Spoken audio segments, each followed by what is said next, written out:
दान देने से दायक को क्या लाभ होता है, ये पंचक निपात पाळी में बताया गया।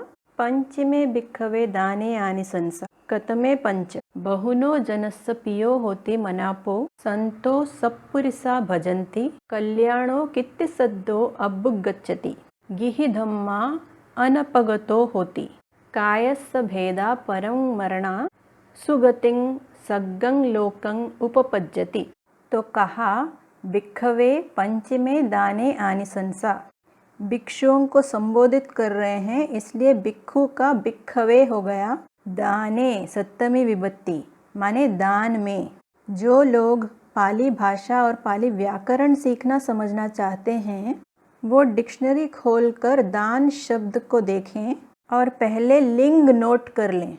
फिर जो पिछले वीडियो में फल की विभक्ति का टेबल दिया था उसको देखकर दाने का वचन और विभक्ति नोट कर लें। आनिसंस माने शुभ परिणाम। तो वाक्य का अर्थ हुआ भिक्षुओं दान के ये 5 शुभ परिणाम हैं। कतमे पंच, कौन से 5? बहुनो जनस्स पियो होती मनापो, अनेक जनों का प्रिय होता है, मनोनुकूल होता है तो आकर्षक होता है। संतो सत्पुरुषा भजन्ति, भजति माने संगत करते हैं, संत और सत्पुरुष उसकी संगत करते हैं। कल्याणो कीर्तिसद्दो अभ्युगच्छति, कल्याण माने शुभ, कीर्तिसद्दो कीर्ति के शब्द, अभ्युगच्छति का अर्थ है ऊपर उठता है, माने ऐसे व्यक्ति का यश फैलता है। यही धम्मा अनपगतो होती, माने गृहस्थ धर्म उससे छूटता नहीं है, वो गृहस्थ के दान धर्म में लगा रहता है। कायस्स भेदा परं मरणा, काया छूटने पर मृत्यु के बाद, सुगतिं सुगति में, सद्गति में, सग्गं लोकं उपपज्जति स्वर्ग लोक में उसकी उत्पत्ति होती है।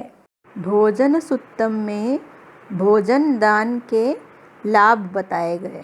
भोजनम भिक्खवे ददमानो दायको पटिग्गाहकानं चत्तारि ठानानि देति कतमानि चत्तारि आयुं देति वन्नं देति सुखं देति बलं देति आयुंखोपन दत्वा आयुस्स भागी होती दिब्बस्सवा मानुसस्सवा वन्नं दत्वा सुखं दत्वा बलं दत्वा बलस्स भागी होती दिब्बस्सवा मानुसस्सवा। भोजनं भिक्खवे ददमानो दायको, भिक्षुओं भोजन देने वाला दायक, पटिग्गाहकानं चत्तारि ठानानि देति, दान प्राप्त करने वाले को 4 चीजें देता है। कतमानि चत्तारि, कौन से 4? आयुं देती, वन्नं देती, सुखं देती, बलं देती। आयुष देता है, वर्ण माने सौंदर्य देता है, सुख देता है और बल देता है। आयुंखोपन दत्वा आयुस्स भागी होती दिब्बस्सवा मानुसस्सवा, माने आयु देकर जीवन देकर वो दायक देवलोक में या मनुष्य लोक में जीवन प्राप्त करता है, आयु का भागीदार होता है। उसी तरह वन्नं दत्वा माने वर्ण देकर, सौंदर्य देकर, दत्वा माने देकर पूर्व क्रिया है, वो देवलोक में या मनुष्य लोक में वर्ण या सौंदर्य प्राप्त करता है। सुख देकर देवलोक या मनुष्य लोक में सुख का भागीदार होता है। बल देकर देवलोक या मनुष्य लोक में बल प्राप्त करता है।